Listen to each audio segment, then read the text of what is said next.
नमस्कार दोस्तों, स्वागत है आपका आपके अपने YouTube चैनल दीपक रचित कथा में। हर हर महादेव। दोस्तों, आप सभी जानते हैं कि पितृपक्ष की विशेष तिथियां चल रही हैं और पूज्य गुरुजी ने अपनी शिव महापुराण की कथा में आए दिन कोई न कोई विशेष उपाय जरूर बताते रहते हैं। अगर आप अपने जीवन में धन धान्य प्राप्त नहीं कर पा रहे हैं, माता लक्ष्मी की कृपा से आप वंचित हैं, आपके जीवन में दुर्भाग्य चल रहा है, आए दिन कोई न कोई समस्या बनी रहती है, लगातार असफलताएं हासिल लग रही हैं, तो पूज्य गुरु जी द्वारा बताए गए ये विशेष उपाय आपको इन सभी समस्याओं से बाहर निकालेगा। अगर आपके जीवन में सुख समृद्धि तथा वैभव की प्राप्ति करवाते हैं, तो चलिए जानते हैं इन विशेष उपायों के बारे में। लेकिन उससे पहले अगर आप भोलेनाथ जी को सच्चे दिल से मानते हो तो इस वीडियो को लाइक करें और चैनल को सब्सक्राइब करके कमेंट में हर हर महादेव जरूर लिखें। देखिए, पूज्य गुरु जी कहते हैं कि अगर हमारे पितर हमसे असंतुष्ट हैं, यानी हमसे प्रसन्न नहीं है, तो फिर आप चाहे जितने उपाय कर ले, चाहे जितनी पूजा कर ले, चाहे जितने प्रयास कर ले, आपके घर में कभी भी सुख समृद्धि और वैभव की प्राप्ति नहीं होगी। लगातार कोई न कोई बीमार आपके घर में पड़ेगा और घर में लगातार लड़ाई झगड़ा होते रहेंगे, शांति का माहौल नहीं रहेगा। यह बात पूज्य गुरु जी ने अपनी कल शिव महापुराण की कथा ने बताई है। उन्होंने कहा कि इन सभी समस्याओं से अगर आपको बाहर निकलना है, तो पूरे साल में ये जो 15-16 दिन पितृपक्ष के आपको मिलते हैं, तो इन दिनों में आपको कुछ खास उपाय जरूर करने चाहिए। देखिए, इस वीडियो में हम लोग पूज्य गुरुजी द्वारा बताए गए 3 बहुत ही खास उपायों के बारे में बात करेंगे। इनमें से जो भी उपाय आपकी समस्या के लिए हो वो आप कर सकते हैं। चलिए बात करते हैं गुरुजी द्वारा बताए गए पहले खास उपाय के बारे में।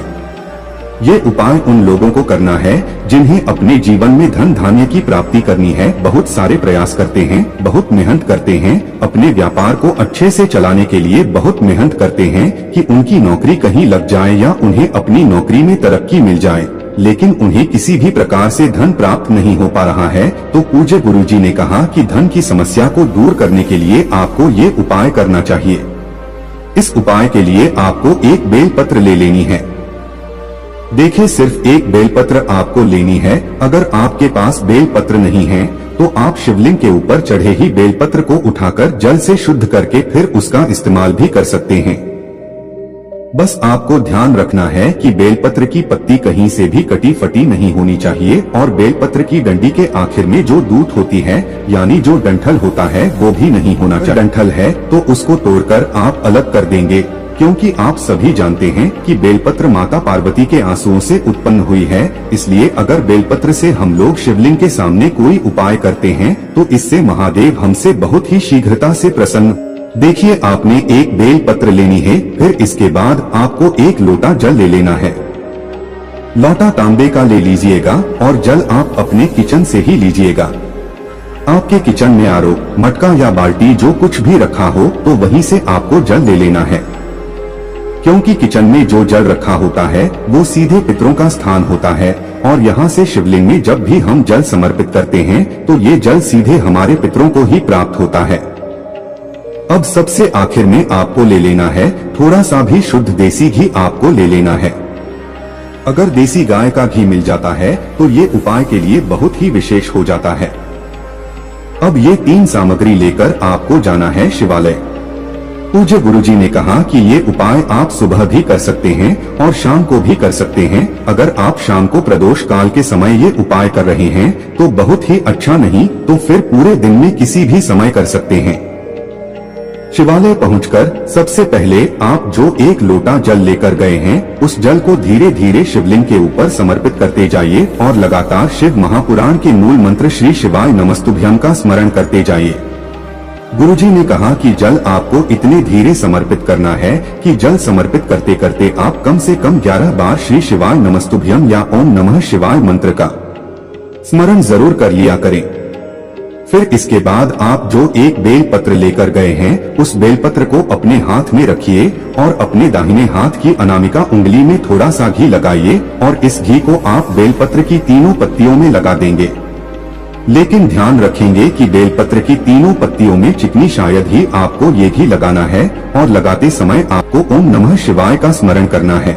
लगाएंगे तब आपको ओम बोलना है। घी लगाएंगे तो आपको शिवाय बोलना है।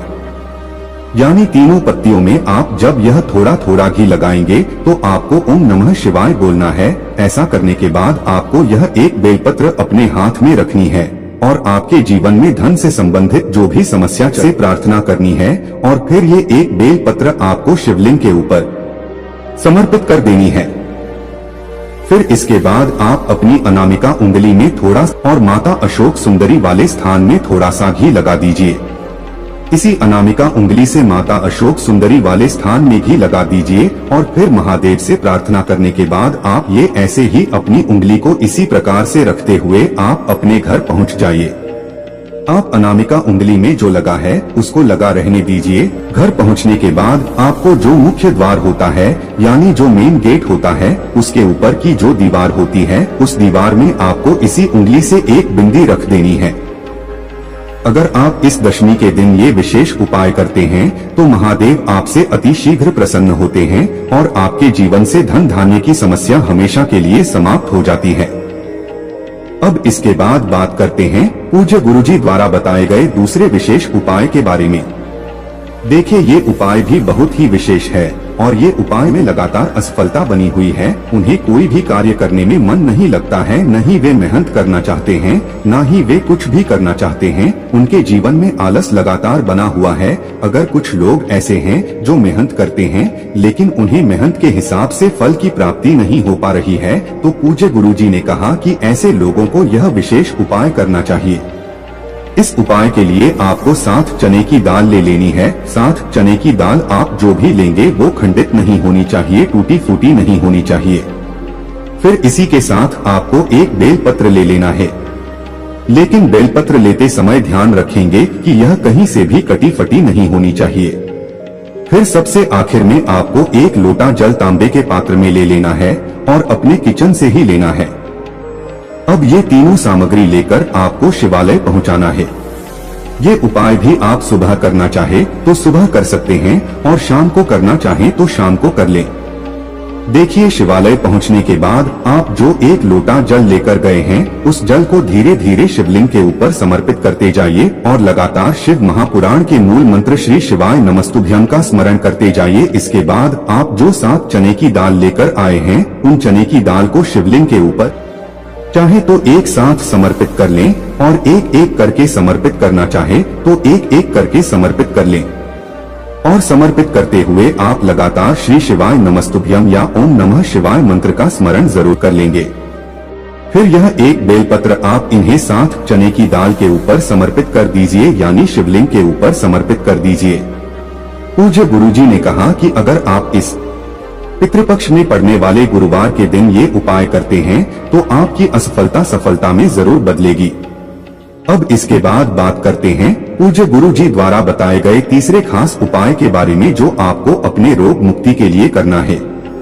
देखिए इस उपाय के लिए आपको एक लोटा जल ले लेना है और साथ ही साथ आधा चम्मच शहद ले लेना है। यह दोनों सामग्री लेकर आपको पहुंच जाना है शिवालय। पूज्य गुरुजी ने कहा कि ये उपाय भी अगर आप सुबह करना चाहे तो सुबह कर लीजिए और शाम को करना चाहे तो शाम को कर लीजिए। शिवालय पहुंचने के बाद सबसे पहले और शहद को शिवलिंग में अच्छी तरह से लगा दीजिए। देखिए शिवलिंग में जिस प्रकार से लेपन किया जाता है उसी प्रकार से आप शहद का लेपन कर दीजिए। चारों तरफ शिवलिंग में अच्छी तरह से लेपन कर दीजिए और लगातार श्री शिवाय नमस्तुभ्यम या फिर ओम नमः शिवाय मंत्र का स्मरण करते जाना है। इसके बाद जलाधारी से जो जल नीचे गिर रहा है उस जल को किसी पात्र में आप थोड़ा सा ले लीजिए और फिर ये जल लेने के बाद आपको महादेव से इस जल को औषधि स्वरूप प्राप्त कर लेना है। आप महादेव से बोल दीजिए कि ये मेरे महादेव इस जल को औषधि स्वरूप बना दीजिए, क्योंकि आपने जो जल चढ़ाया है वह शहद से होता हुआ जलाधारी के नीचे आया है और यह जल आपका औषधि स्वरूप बन गया है। अब यह जल लेकर आप अपने घर पहुंच जाइए। अब जो भी घर का व्यक्ति बीमार है, अगर आप बीमार है तो आप इस जल को आचमन कर दीजिए और घर का अगर कोई सदस्य बीमार तो उसको यह जल थोड़ा सा आचमन करा दीजिए, यानी थोड़ा सा पिला दीजिए। और महादेव से प्रार्थना कर लीजिए कि है मेरे महादेव इस सदस्य को या फिर मुझे जो बीमारी हो गई है, जो रोग हो गया है, उसमें आराम देने की कृपा करें।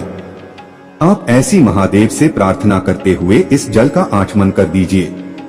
गुरुजी ने कहा कि अगर ये उपाय हम कुछ दिन लगातार कर लेते हैं तो आपकी बीमारी धीरे धीरे करके खत्म हो जाएगी। दोस्तों आज के लिए बस इतना ही।